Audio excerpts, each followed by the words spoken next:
Broadcasting live from a sea of technocratic nonsense on an island of freedom. It's the Bell Howard Show.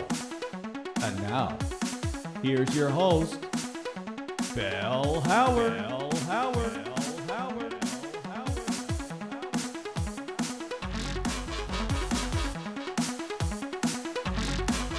The Liberty Bell rings loud and true and long and hard and free for all Americans. It's the Bell Howard Show. I'm your host, Bell Howard. If you like libertarian radio, say amen, because you've just entered the right church. I got to work on that one. Heck of a show today. A real interesting guest, a mother of a popular philosopher.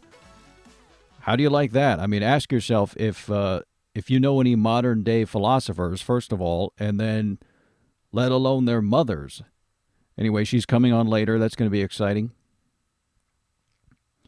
Folks, this is a place of free expression, free ideas, and free coffee. I mean, what's better than freedom?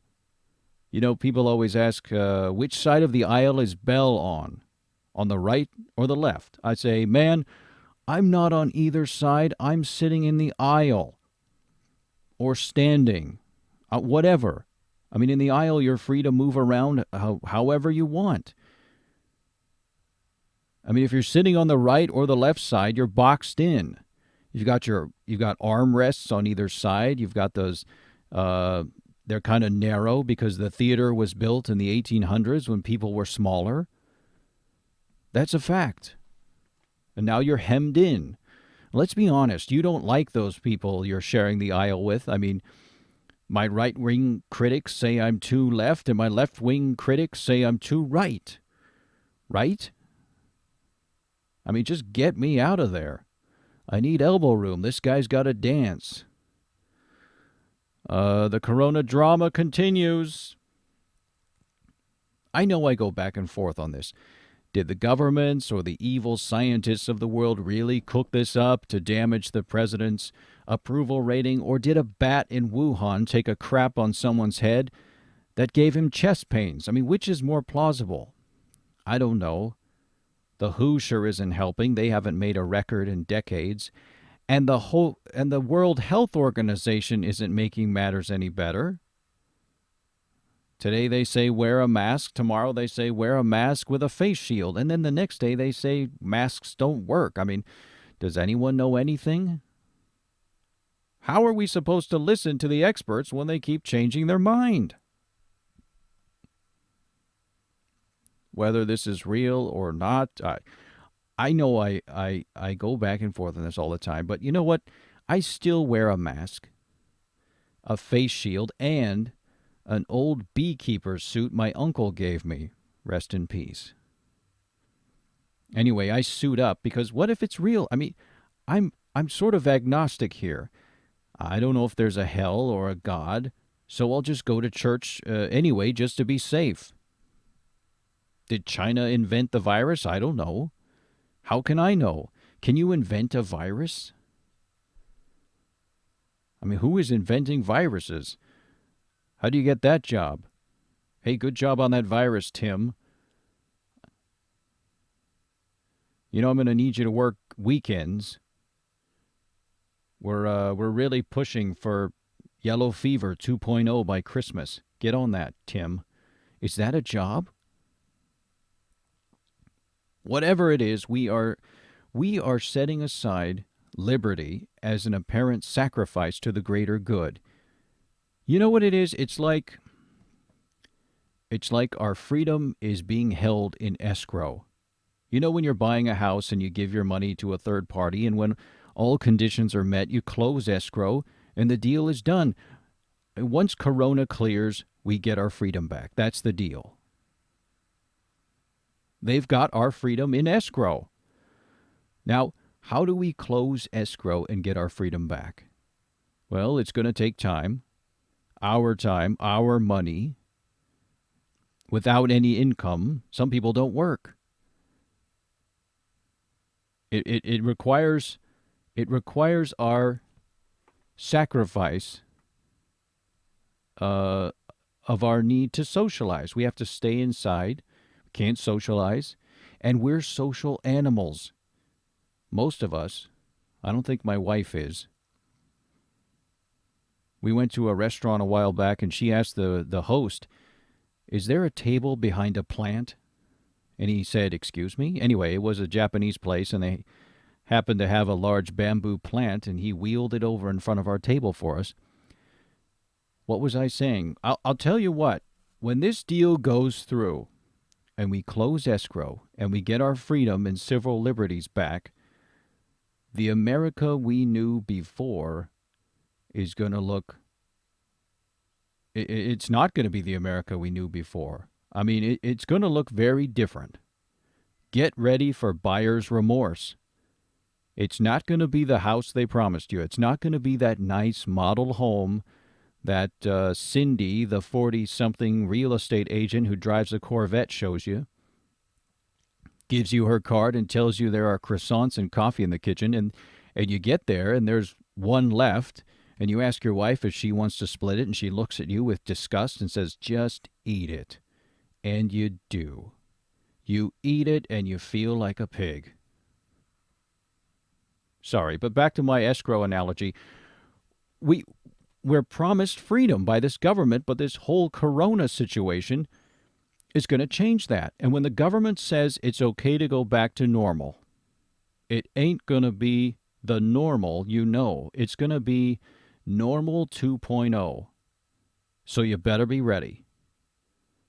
I don't know about you, but I'm going to do something about it. And I did.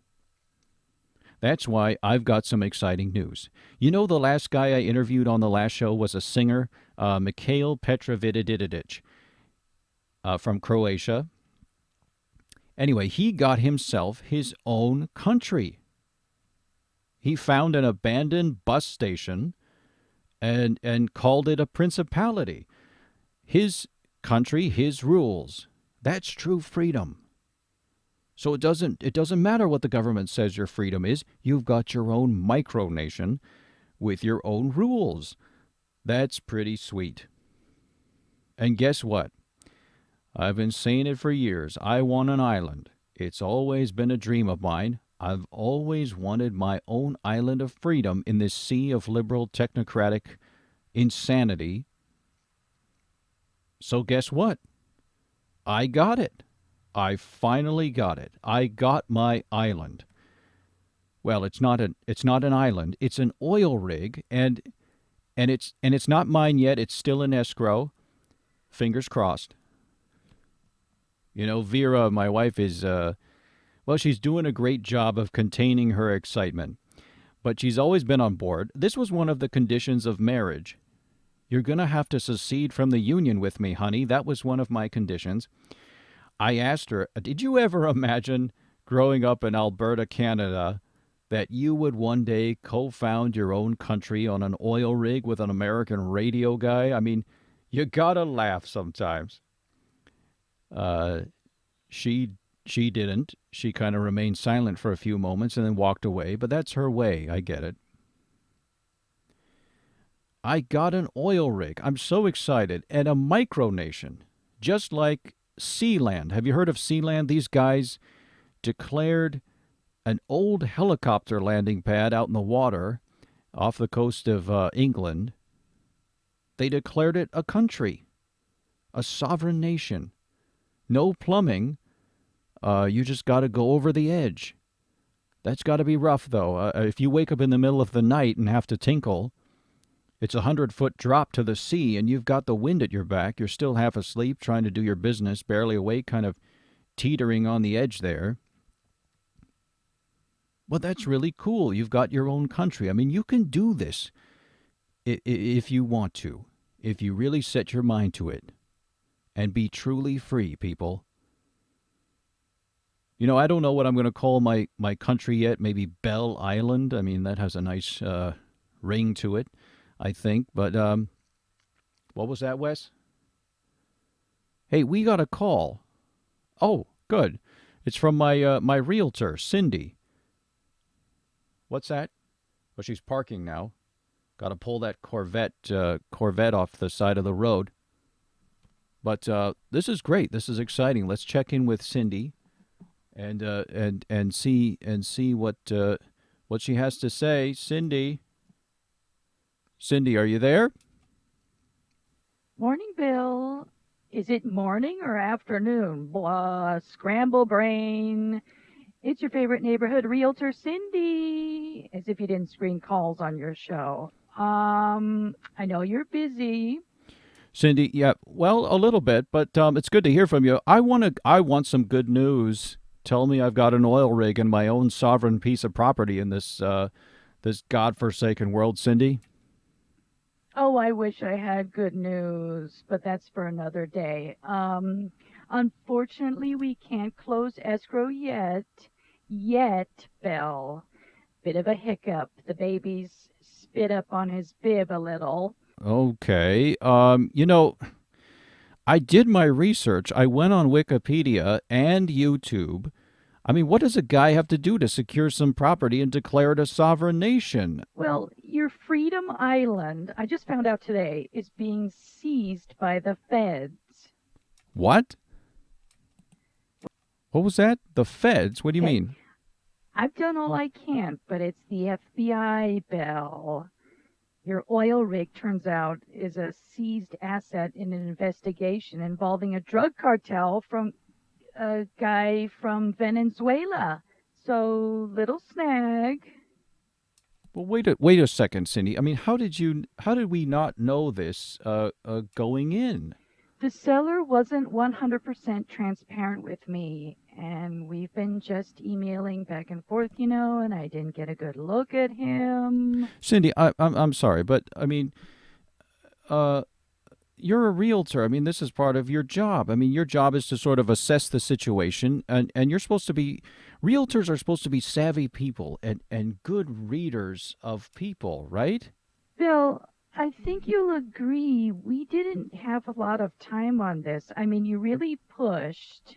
And I say, considering I only had a week to find an oil rig that was for sale, I think I deserve a little gold star on my coffee mug today.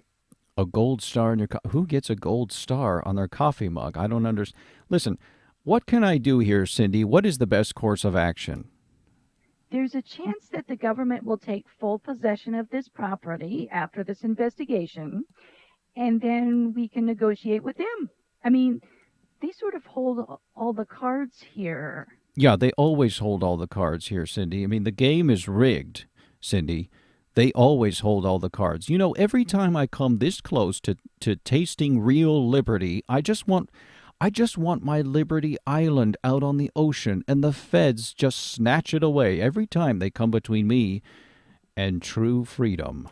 Well, I'm doing my best. I found a 40-acre ranch in Los Alamos. It was the home of an interesting church in the 70s. They were called the True Freedom Family. Multiple wives, no age limit on marriage, that sort of thing. The feds came and crashed that party too, but they're selling at a reasonable price now. Uh, Cindy, I think that was a cult, Cindy. The True Freedom Family was a cult, and it was headed by that guy, that weirdo, Vince Jojo. Wait, wasn't he a radio talk show host? Yeah, yeah, he was. He was a radio guy. I think. Look, we've got to take a break here, Cindy. The struggle continues. You know, I really do appreciate all you do. Thank you for your service. Real quick, I'm doing an open house in Los Felicias off of the 5, real close to the Dollar Haircut store.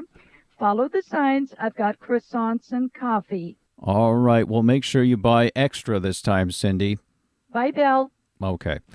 Folks, when we come back, Slavoj Zizek, the popular Slovenian philosopher's mother, is here. Albina Zizek will be joining us. So stick around, and we'll be right back. And hopefully, we'll get this Micronation thing figured out during the break. All right, folks, stick with us.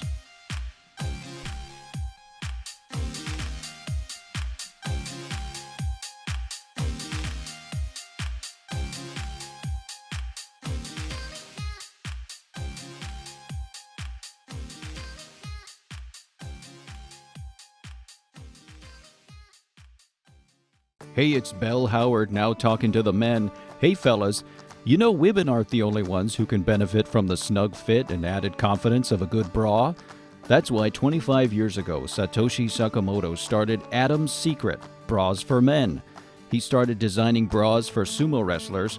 With clientele that big, you know you had to create a durable product that lasts. Now Adam's Secret maintains its reputation for creating tough, durable bras that men can wear in any situation. Carpenters, firefighters, dock workers. If you're a significantly above average weight gentleman, you can go to work with confidence knowing that your cargo is secure in the hold. Now, I don't actually use this product, but I have friends that do, and they say it combines the comfort and support you need to get your job done every day. They also say the material is soft and sometimes thrilling to wear.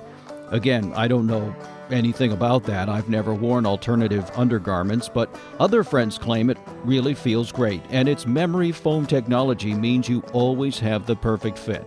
Wow, I would really like to try it if I had need for that sort of thing, but I don't. I sit in a chair all day and talk into a microphone, but I still try to keep in shape. But I hear from friends that Adam's Secret Bras for Men are the real thing. But you know, if you find yourself in that category, go online and get yours today. Adam's Secret Bras for Men. Get your bra on.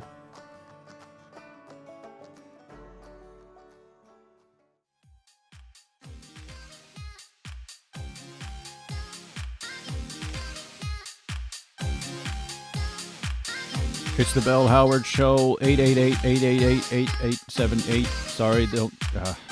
Sorry, don't call that number. That's not our number. That's just my old form of Tourette's from being in AM radio for so many years. Bell Howard Show, back from the break. If you want real libertarian radio, you've come to the right place. You know, folks, I'm still working on my Micronation. I thought I'd have my own Micronation by now, but Rome wasn't built in a day, you know.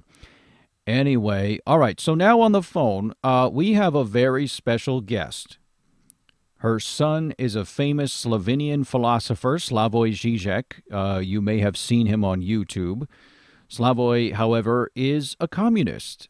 Now, if you know me, I think you know that I consider communism is antithetical to liberty and freedom, and for that matter, Marxism too. But Mr. Zizek is an unabashed Marxist and communist, and I'm sure he's a decent guy otherwise.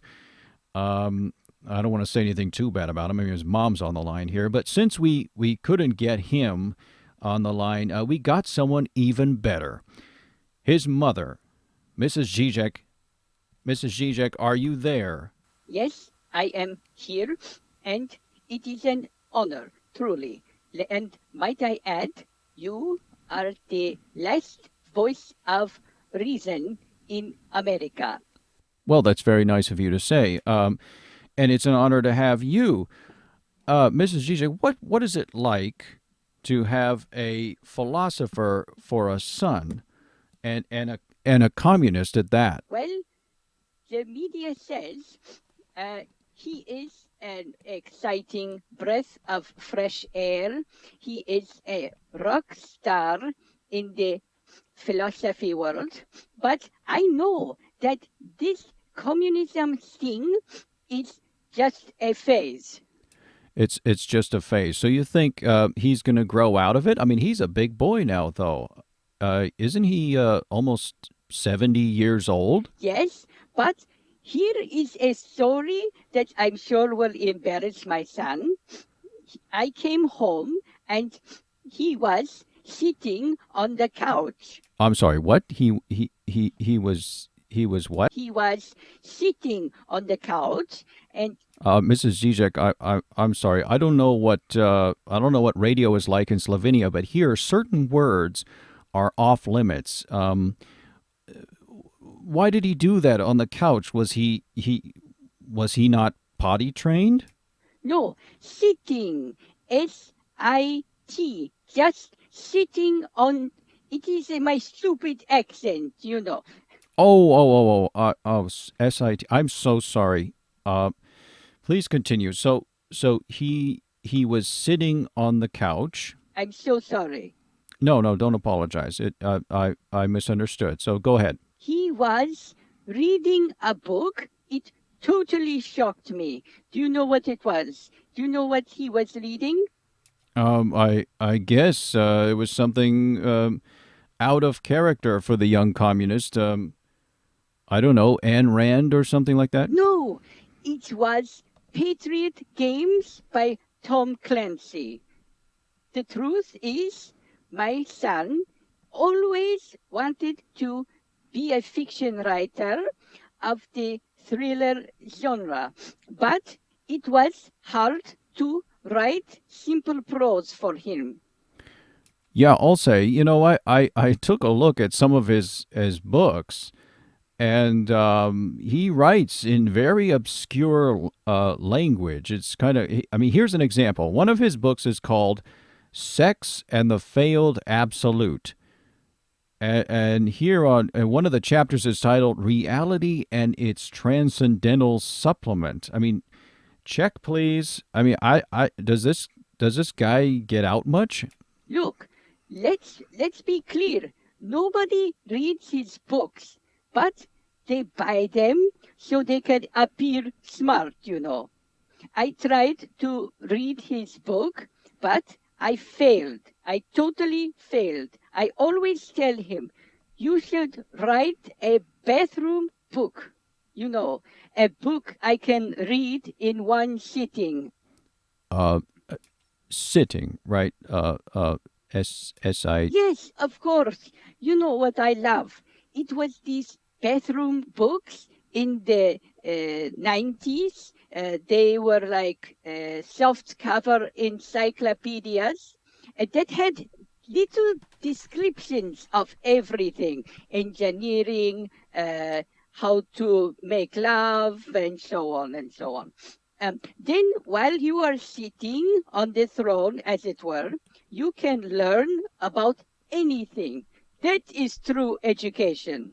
Yeah, I think I remember those. But so where do you and your son part ways philosophically? You're not a communist, right? No, I am not a communist, but I am not what so many people are now in Eastern Europe. You know, it is a tragedy. Everyone here is anarcho-capitalist. You know, free market must be 100%, you know, no regulations and so on. This is crazy. I also disagree with my son that the end of history, according to Fukuyama, Francis Fukuyama, was a false one. Fukuyama was right. Western liberal democracy is the final form of human government. There is nothing new. But what this means, I think, that we must look to the past in order to go forward. My son claims he wants to forge ahead and find some new kind of communism where Are you okay? life will, I'm fine. Do you have a cold? It is not a cold. Oh, I don't have corona. oh, you thank know. God. Just relax. All You right. couldn't catch it anywhere. You are in America, and I'm in Hawaii. My Uh, son claims he wants to forge ahead and find some new kind of communism where life will pretty much continue the way it is. He can write his silly books and just sit on the Sit couch on the and couch, right? play Xbox with my Sit. grandson. Yeah. But I don't think there is a communist answer to this problem. Hmm. I would like to go back even further and rediscover some form of benevolent monarchy, you know. So you think you want to go back to kings? I mean, before the Industrial Revolution, before people, before capitalism. Yes, I think we should have kings with gold hats and princes and so on and so on. And court jesters. My son, he could be the court jester. He talks funny.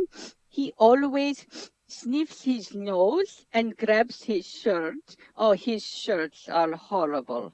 Yeah, I noticed that. He's a very casual dresser. I watched his stuff on YouTube. What's going on there? This guy makes a decent living, right? He always wears these dirty t-shirts in public. I say, put on a clean t-shirt at least, not this sort of teenager who is too lazy to tie a tie. My God, I mean, you can get clean shirts now. They are made by 8-year-olds in China. We can buy them at Uniqlo for $2. I mean, let's be honest. Capitalism has brought us many great things. Yeah, I mean now you're speaking my language. What did your son think? I mean, when he heard you were coming on this show on a libertarian radio show, what did he say? When I told my son I would be on this show, he said, relax and be yourself. This is ironic. He doesn't know how to be himself, and I claim too, no one knows how to be themselves. It's like, it reminds me of the old joke, Jesus Christ is with his apostles, and he is trying to relax. He's tired of working the miracles and preaching to the Jews. And so he decides to play basketball, but he can't hit a three-pointer. And his apostle, maybe Mark, maybe Peter, I don't know, says, Jesus tried the same shot again. The apostle told him that this is a very difficult shot. Only someone like Larry Bird can do it. Jesus said, what the hell? I am the Son of God. I can do what Larry Bird can do. And took another shot, but the ball missed the hoop. At this point, a group of American tourists walked by, and one of them said, observing what was going on, turned to the apostle and said, my God, who is that guy? Does he think he is Jesus or what? The apostle said, no, the jerk thinks he is Larry Bird. So the point of the joke is, this is how phantasmic identification works. No one, not even God himself, is directly what he is. Everybody needs an external, decentered point of identification. Um, an external.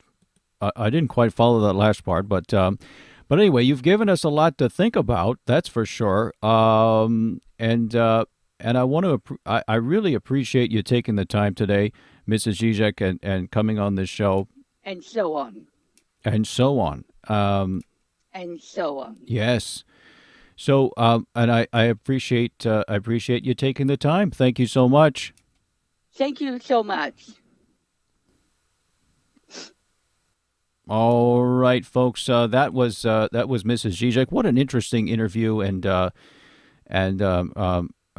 son, and Apple. Sometimes the apple falls very far from the tree.